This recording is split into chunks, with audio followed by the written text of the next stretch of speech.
আজ যদি আমি বলি একটা ভুল সিদ্ধান্তের কারণে একটা পুরো শহর জীবন্ত কবরস্থানে পরিণত হয়েছিল, যেখানে মানুষ মরেছিল বোমায় না, বরং অদৃশ্য মৃত্যুর ছায়ায়। আজ আমরা দেখব একটি বাস্তব ভিত্তিক ভয়ঙ্কর পারমাণবিক বিপর্যয়ের গল্প। চলুন শুরু করা যাক। ভিডিওর শুরুতেই দেখা যায় একজন মানুষ মাটিতে লুটিয়ে পড়ে অনবরত বমি করতে থাকে। তার হাত থেকে পড়ে যাওয়া রেডিয়েশন মিটারটির মান ক্রমাগত বাড়তেই থাকে। বিষয়টি দেখতে এগিয়ে আসা লোকটি হঠাৎ ভয় পেয়ে যায়। সে দেখে তার নিজের হাতও ধুলায় ভরে গেছে। আতঙ্কে পেছনে ফিরে তাকাতেই দেখে ভয়ঙ্কর তেজস্ক্রিয়তা একেবারে কাছাকাছি চলে এসেছে। মুহূর্তের মধ্যেই জনতার ভিড়ে হইচই শুরু হয়ে যায়। সবাই প্রাণপণে নিজের আপনজনকে ধরে দূরের দিকে ছুটতে থাকে। একই সময়ে পুরো শহর জুড়ে অস্থিরতা ছড়িয়ে পড়ে। খাবার আর পানির জন্য শুরু হয় মারাত্মক সংঘর্ষ। যানবাহন ব্যবস্থা পুরোপুরি অচল হয়ে যায়। সবাই চায় রেডিয়েশন শহরে ঢোকার আগেই যত দ্রুত সম্ভব এখান থেকে পালাতে। এমনকি উদ্ধারকারী দলগুলোও কাজ ছেড়ে দিয়ে পালাতে শুরু করে। এই ভয়াবহ পারমাণবিক বিপর্যয়ের কারণ ছিল একই সঙ্গে প্রাকৃতিক দুর্যোগ এবং মানুষের ভুল সিদ্ধান্ত।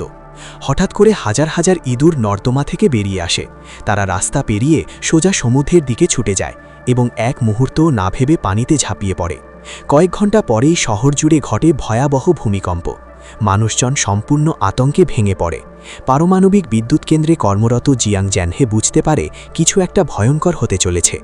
সে সহকর্মীদের দ্রুত পোশাক বদলে জায়গা ছাড়ার জন্য অনুরোধ করে, কিন্তু সহকর্মীরা তাকে অতিরিক্ত ভয় পাচ্ছে বলে উপহাস করে। কেউ কল্পনাও করতে পারেনি বিপর্যয় ইতিমধ্যেই শুরু হয়ে গেছে। ভূমিকম্পের কারণে রিঅ্যাক্টরের ৫৭ নম্বর ভালভে মারাত্মক ত্রুটি দেখা দেয়। কুলিং পানিতে লিক শুরু হয়। নিয়ম অনুযায়ী দ্রুত ভালভ বদলালেই পরিস্থিতি নিয়ন্ত্রণে আসতে পারত, কিন্তু সংসদ সদস্যরা ভয় পেলেন এই দুর্ঘটনা প্রকাশ পেলে নির্বাচনে তাদের ক্ষতি হতে পারে।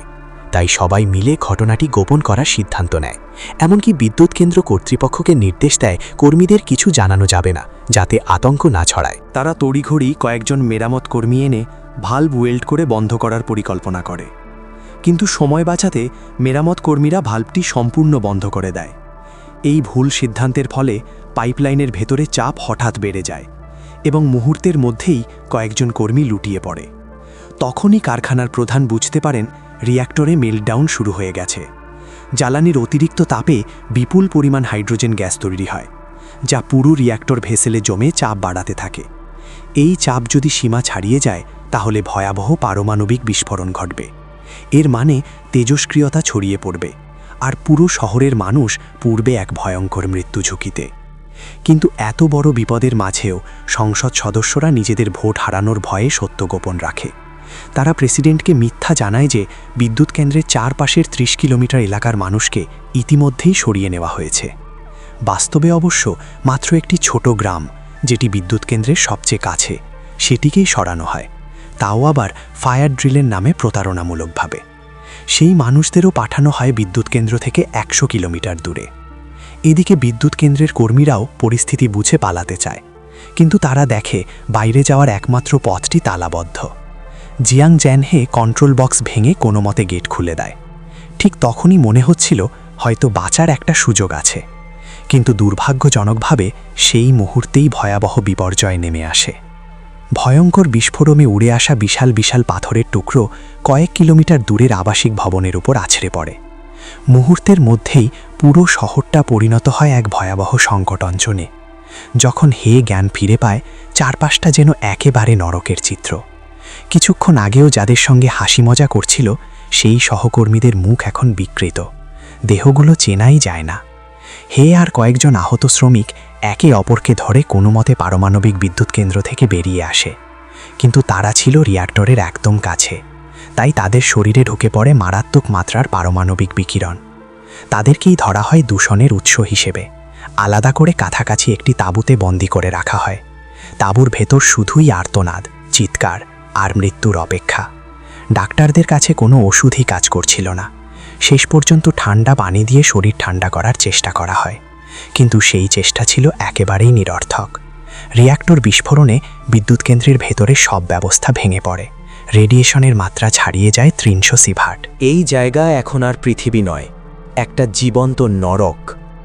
পুরো সুরক্ষা পোশাক পরেও দমকল কর্মীরা বেশিক্ষণ ভেতরে থাকতে পারছিল না। একটার পর একটা দল অচেতন হয়ে পড়ছে। অন্যদিকে বিদ্যুৎ কেন্দ্রের আশপাশের গ্রামগুলো থেকে লোকজন পালাতে চাইলে তারা আবিষ্কার করে সব রাস্তা বন্ধ। লোহার গেটের বাইরে দাঁড়িয়ে আছে অস্ত্রধারী নিরাপত্তা বাহিনী। গ্রামবাসীদেরও দূষিত ঘোষণা করে বন্দি করে রাখা হয়। এই সময় কর্মকর্তারা দূরে তাকিয়ে দেখে রিয়্যাক্টরের চারপাশে দমকল বাহিনী পানি ছিটাচ্ছে। লক্ষ্য একটাই, দ্বিতীয় বিস্ফোরণ ঠেকানো। কিন্তু সমস্যা একটাই, 10-এর পর 10 ফায়ার ট্রাকের পানিও যথেষ্ট নয়। বারবার দূরের মিঠা পানির জলাধার থেকে পানি আনতে হচ্ছে, আর তাতেই নষ্ট হচ্ছে অমূল্য সময়।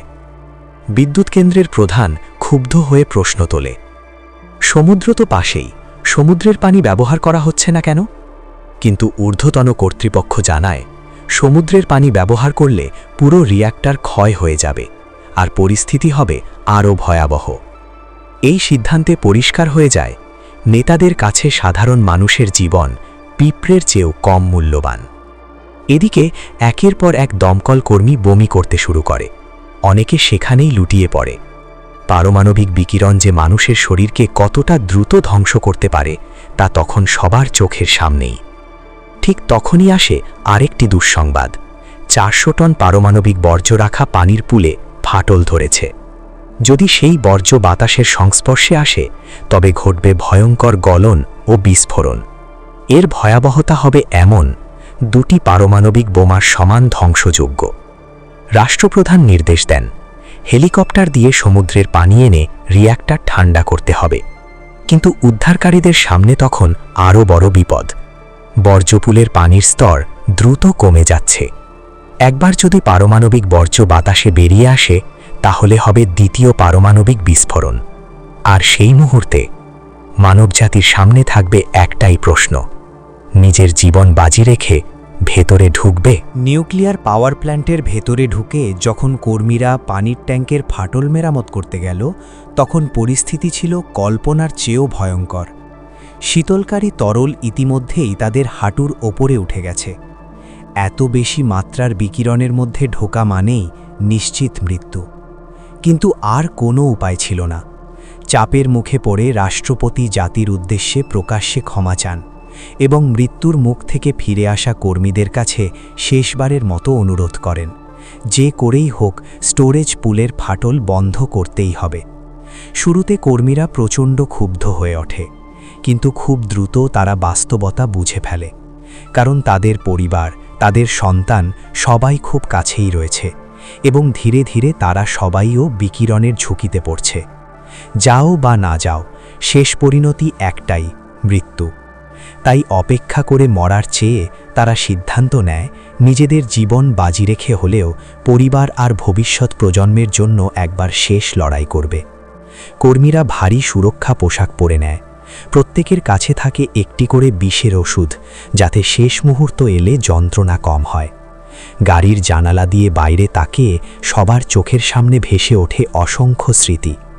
একসময় এই জায়গাটাই ছিল হাসি আর আনন্দে ভরা, আজ সেখানে শুধু ধ্বংসস্তূপ আর মৃত্যু। তারা সারিবদ্ধভাবে নিউক্লিয়ার প্ল্যান্টে ঢুকে পড়ে।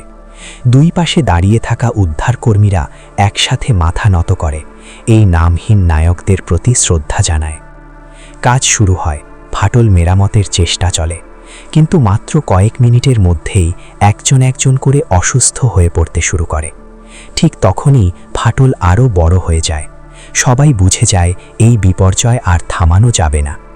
যখন সবাই পিছু হটার প্রস্তুতি নিচ্ছে, হঠাৎ জানহে চিৎকার করে সবাইকে থামায়। সে বলে, ফাটল যদি বন্ধ না করা যায় তাহলে ছাদটাই উড়িয়ে দাও।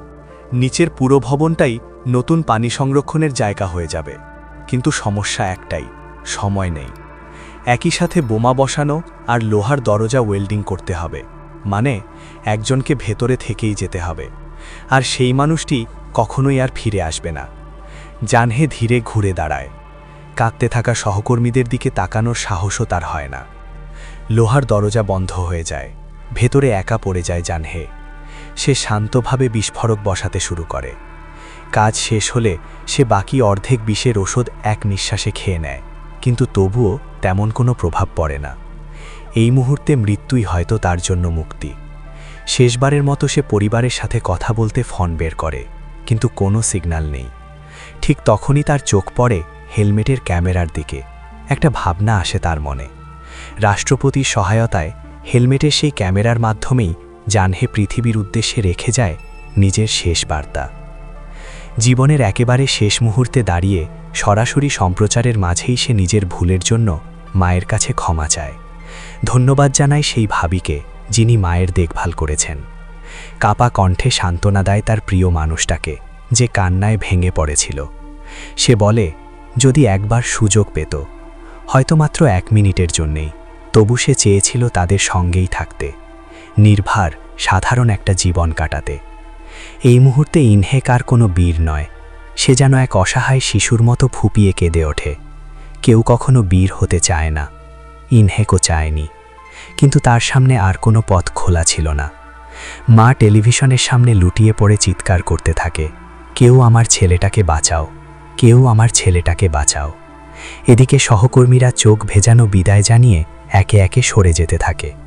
সব প্রস্তুতি শেষ হলে ইনহেক ধীরে ধীরে সুইচ ঘোরায়, তারপর বোতামটায় চাপ দেয়।